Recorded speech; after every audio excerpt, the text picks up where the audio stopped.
What if Tanjiro fought the Upper Moons? Will he win about most of them, or will he just die? Well, if you watch the anime Demon Slayer, you know that the Upper Moons are the strongest demons under the command of Muzan, the Demon King. These Upper Moons received a huge amount of Muzan's blood and flesh, making them the strongest demons to exist. But what if Tanjiro were to fight these Upper Moons? What are the chances he could beat an Upper Moon? And how many of them could he beat with his strength? In this video, we'll see if he could win against all the Upper Moons, based on the different levels of strength he had through the story. So let's start with the first level, that's the level 1 Tanjiro with 0 training, and the level 2 Tanjiro with water breathing and total concentration. In this first level of strength, we start with a Tanjiro that just came back from the village to see his family dead. This level 1 Tanjiro has 0 training and has just pure unexpectedness, swinging his axe mindlessly. With these facts, let's face it, as we saw with Tanjiro's initial fight against the Muscle Demon on Mount Sagiri, a pre-training Tanjiro would not stand a chance against an Upper Moon. Well, if you remember how pre-training Tanjiro struggled against Yahaba and his immense strength and speed, you must also take note that Yahaba is just a lower Moon 5, putting him just above the weakest demon under Muzan. The Upper Moons are on a whole different level, wielding unbelievable strength and mastery of blood demon arts. They wouldn't even break a sweat eliminating Tanjiro. Moving forward with Tanjiro meeting Sakonji Urokudaki and training under him. Level 2 Tanjiro learns water breathing technique and total concentration. Here things get more interesting. Under the strict supervision of Sakonji, Tanjiro has pushed his water breathing to incredible heights, even winning against lower moons like Rui. Still, however, against the Upper Moons, it would be a desperate fight for survival for Tanjiro, mirroring the struggles of lower-ranked slayers like Murata. Against the Upper Moons 6 and 5, Tanjiro might stand a slightly better chance against the weaker Upper Moons 5 and 6, like Yutaro, the Upper Moon 6, and his detachable blades. We even saw how the Sound Hashira, Uzui Tengen, needed assistance to overcome them. With Tanjiro's agility and the refined water-breathing forms like Flowing Dance or Constant Flux, he could manage to make some attacks and potentially land a lucky blow, although still not enough to take them down, since their superior strength and blood demon arts, like Yutaro's Flying Blood Sickles, would eventually overwhelm a level 2 Tanjiro. Against the Upper Moons 4 and 3, the power gap here widens significantly. Imagine level 2 Tanjiro facing Akaza, the Upper Moon 3, who dominated even the Flame Hashira Rengoku,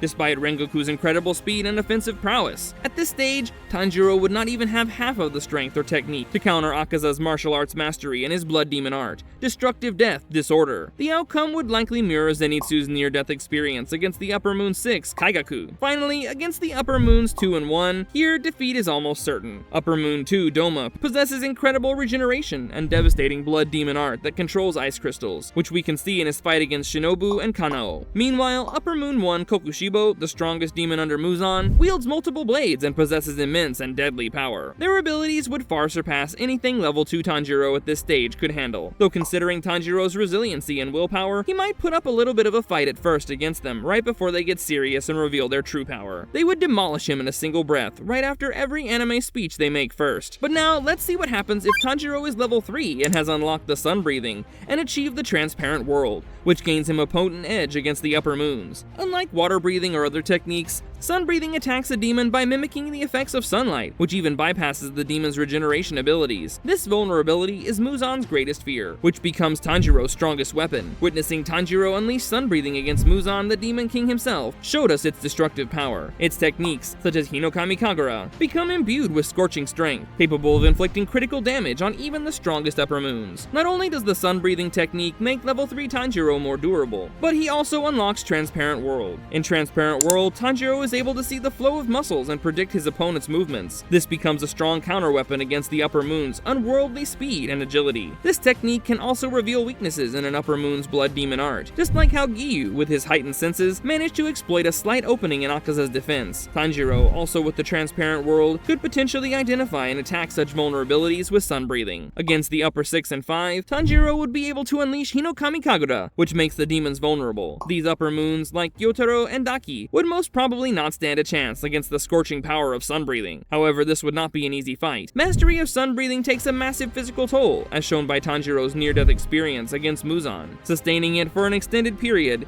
even against a weakened Upper Moon 6 and 5, would be a dreadful challenge. Tanjiro would also need exceptional stamina and focus to maintain the flames of sun breathing long enough to secure his victory. Against Upper Moon 4, Hantengu, this battle would rely on demolishing Hantengu's fragmented personality and vulnerable core. With Transparent World, Tanjiro could possibly identify the real Hantengu and attack with sun breathing techniques like the Raging Sun, similar to how Giyu temporarily incapacitated Akaza. Still, Hantengu's clones, as shown in chapter 167, pose a significant threat. forcing Tanjiro to constantly be on the defensive while searching for Hantengu's core. Against the Upper Moon 3, Akaza, well, this clash is not new to us, as we've already seen Giyu and Tanjiro fight with him. However, if Tanjiro were to battle Akaza alone, we're still not sure about his chances of winning. For instance, he can use sun breathing technique like setting sun to counter Akaza's incredible attack and speed, just like how Giyu used Water Wheel to deflect Akaza's attacks. Still, Akaza is no easy opponent, making him the third strongest demon under Muzan. His immense strength and his blood demon art Destructive Death would put Tanjiro in a pinch, just like how in his battle with Giyu, they struggled to inflict a permanent blow. He might manage to inflict critical injuries with sun breathing, but achieving complete victory would be difficult. The outcome of this battle would likely rely on Tanjiro's ability to take advantage of Akaza's arrogance and limited regeneration window after consuming blood. Now against the second strongest demon, Doma. This battle would need massive endurance and strategy from Tanjiro. Doma has incredible regenerative abilities, which is shown in his fight against Shinobu and Kanao, and this poses a major threat for Tanjiro. Considering sun breathing can bypass regeneration, Tanjiro would still have difficulty sustaining its immense power drain. Tanjiro could still use more of his lesser techniques along with his sun breathing to manage his stamina, all while creating openings for sun breathing attacks. However, Doma's blood demon art, Crystalline Blizzard, creates a chilling battlefield that could hinder Tanjiro's movements and potentially weaken the effects of sun breathing. This battle could be impossible for Tanjiro to win. Finally, level 3 sun breathing Tanjiro versus the strongest demon moon, Kokushibo. Kokushibo not only possesses immense physical and blood demon art strength, but also the ability to see through the transparent world, just like Tanjiro. Here, Tanjiro's only weapon against Kokushibo is his sun breathing, though its effectiveness would likely be countered by Kokushibo's own mastery of the transparent world. This would show us a high-speed battle where both fighters anticipate each other's moves. Tanjiro might be able to land some sun-breathing attacks due to his unpredictable fighting style, but achieving victory is nearly impossible. Now turning the tables, Tanjiro achieves his yet strongest and most undefeatable strength, the level 4, wherein he becomes the Demon King, who defies even the very laws of the demon kind. Wielding sun-breathing and possessing immunity to sunlight, Demon King Tanjiro also possesses demonic regeneration that makes him nearly unkillable. Not only that, his mastery of sun-breathing, a power that bypasses demon regeneration,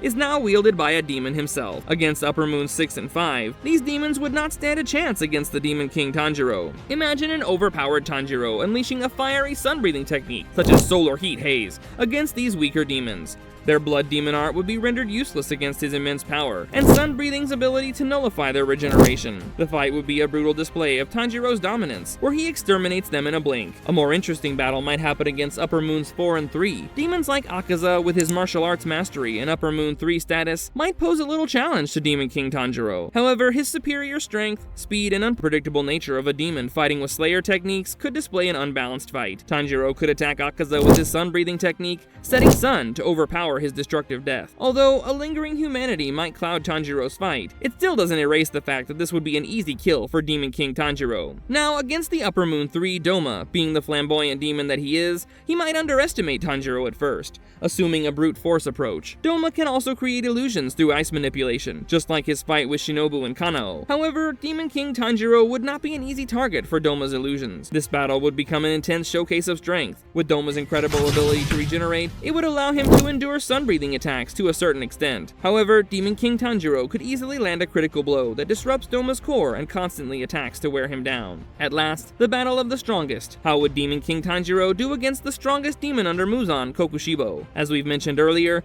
Kokushibo also possesses transparent world like Tanjiro. With this, the two of them can anticipate each other's attacks to a certain extent. Tanjiro could attack Kokushibo aggressively with Raging Sun, but Kokushibo's mastery of swordsmanship and transparent world would allow him to deflect or counter any of these attacks. Unlike Tanjiro, who possesses a heightened sense of smell alongside the transparent world, Kokushibo relies solely on sight. Tanjiro can use unpredictable movements and deceptive attacks to create blind spots, momentarily disrupting Kokushibo's perception and creating an opening for a sun-breathing strike. This battle wouldn't solely be about physical strength though, as Kokushibo sees humans as nothing but fleeting lives. On the other hand, Demon King Tanjiro now has a twisted sense of justice. The outcome of this battle would also rely on which will crumble first, Kokushibo's faith in Muzan's cause, or Tanjiro's fading humanity amidst the demonic rage. That's it. If you're still on the video now, you're a big fan. Check out this other cool anime video right here, and leave a like on this one. Thanks, and goodbye!